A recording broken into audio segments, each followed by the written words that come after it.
What is going on, guys? It's Fail34, and today I'm here with my Walking Dead Season 6, Episode 4, Here's Not Here review. Was it good? Was it bad? You're about to find out.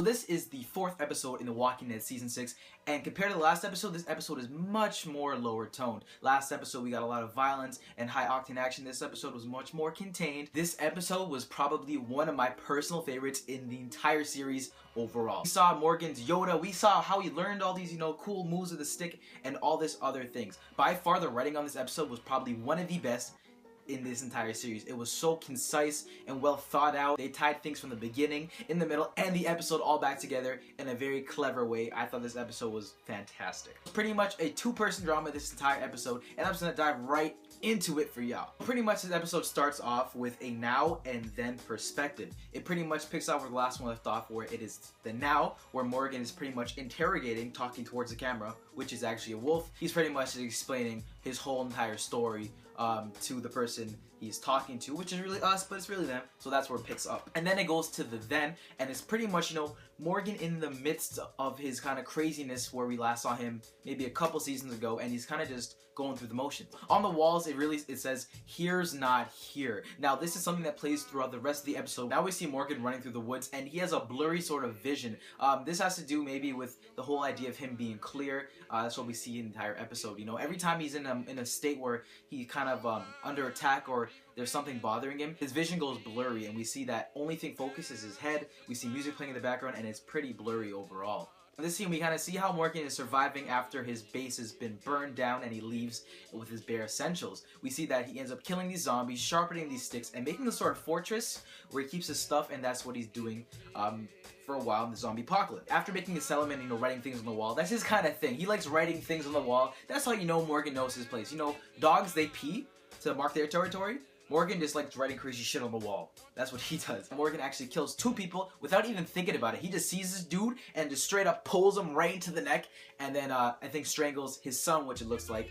And of course, we see what happens later on in the episode. Next, we see that Morgan actually finds his household, and he's going through with his assault rifle, still crazy and all. Find out this man is named Eastman, and he keeps Morgan in a cage. After a long point in time, these two end up talking and start building a relationship with one another. Morgan is really not having initially. He's kind of telling him, just put down your rifle, we can sit down, have a falafel and chat. And Morgan's just straight crazy because that's what he knows, that's the way he's living. While Morgan is in this prison, he's given a book by Eastman called The Art of Peace. He is reluctant to read at first, but eventually we know that he's gonna end up reading it. He's gonna become this Jedi and follow in the steps of this dude, which ends up happening. This doesn't end up happening for a little while until he pretty much ends up having this personal one-on-one monologue with him, which is probably my favorite scene in this entire episode. In this scene, it's been a couple of maybe days, maybe in weeks, and Morgan has been still crazy, going through the motions, seeing this guy, what he does. He seems like a pretty nice guy. He does some cool moves with his stick. He goes out, gets food, comes back. Pretty much what he says he does it. In this monologue, he pretty much tells Morgan that, every single piece of life is precious, and that's kind of the lifestyle he's living. This kind of strikes a chord with Morgan. After this scene, he pretty much lets Morgan know, the door that I've been keeping you in has been open, tying it really nicely into his metaphor, and he kind of tells Morgan, you can leave this door right now. It's been open for a while. And of course, Morgan being the guy he is, he's gonna be there and hug him and say, "Thank you so much for keeping me. You've had this door open the whole time." No, Morgan goes and tries to kill this guy right away. And the scene cuts right there. I was really considering, maybe Morgan, maybe he's learned. And then he goes, and the vision goes blurry, and he tries freaking attacking him. He kind of gave Morgan another choice. You can either sleep on my couch, or you leave. It's one or the other, and Morgan, of course, didn't choose either of them, but he goes back into the prison cell. It's from this point forward that the two actually start bonding with one another, and we see, their relationship starting to form even more. Find that Eastman has to go on this trip that he doesn't really talk about too specifically, and we don't really find out what it is later on, but all you know is he wants to go somewhere. So still fresh after Morgan tried to attack Eastman, he kind of lets him know, hey, I'm gonna go out, just keep an eye on the goat.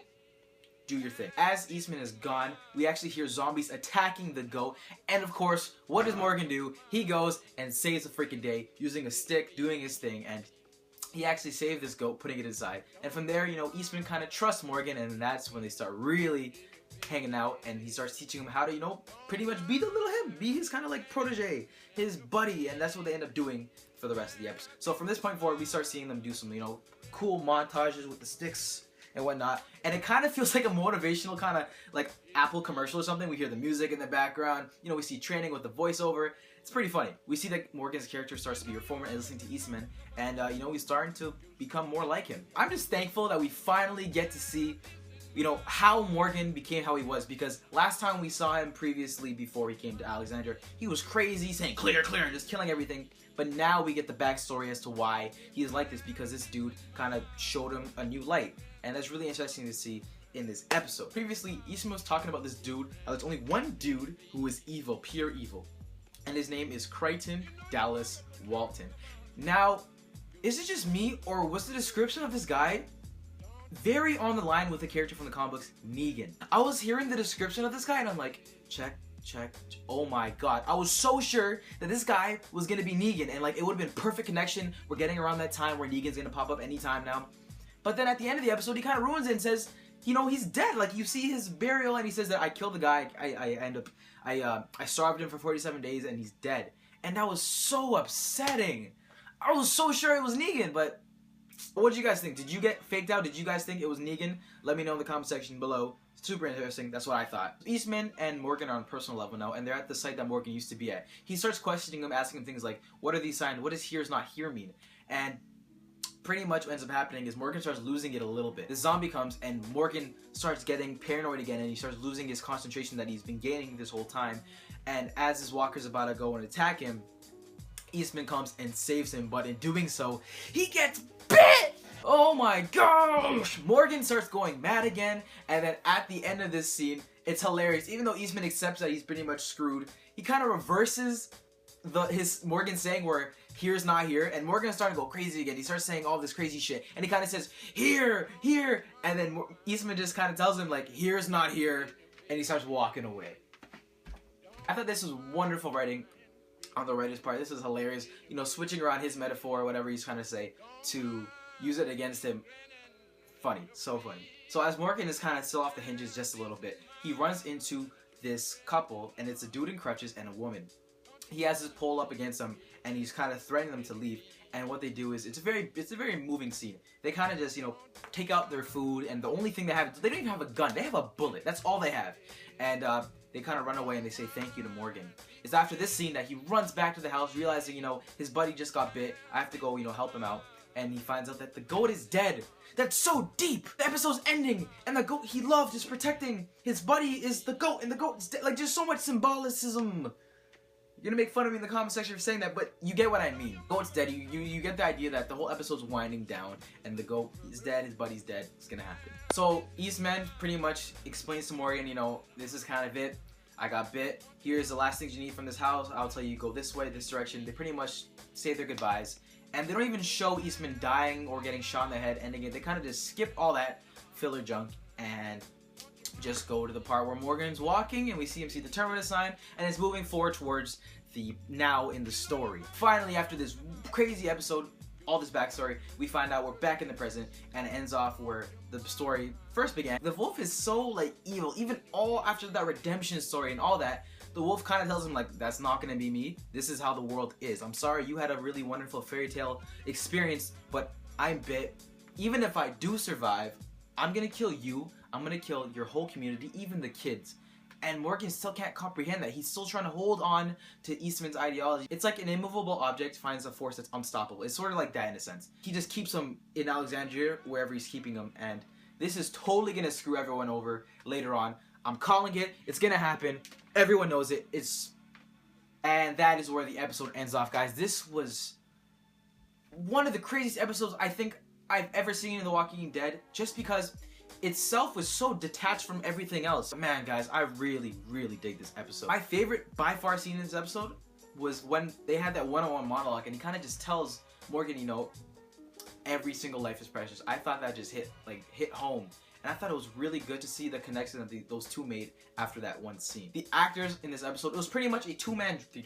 This whole entire episode was pretty much a short movie, a two-man drama, and I thought the acting on Lenny James, the actor who plays Morgan, I forget the gentleman who's playing his sensei character, but it was so well done. If I had to say something that like pet peeve, this is like being really, really picky, would probably be the ending scene. Just how, like, you know, how that ended. He hears a scream and he runs to it, and that's how they end off the episode. That would be like the most picky thing about this episode, but for me, I totally enjoyed it.